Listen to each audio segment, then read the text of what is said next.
السلام علیکم ورحمۃ اللہ وبرکاتہ۔ ایک ضروری اور اہم پیغام جو نمازیوں کے نام ہے۔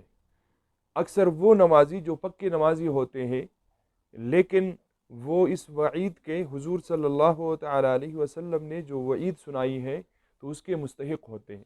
یہ وہ لوگ ہیں کہ حضور نبی کریم صلی اللہ تعالیٰ علیہ وسلم نے ان کے بارے میں فرمایا کہ کیا وہ نمازی اس بات سے نہیں ڈرتے جو رکوع میں یا سجدے میں امام سے پہلے سر اٹھاتے ہیں کہ ان کے سروں کو یا ان کی صورتوں کو گدھے جیسی بنائی جائے، تو لہٰذا خدا را اپنے اوپر رحم کرے۔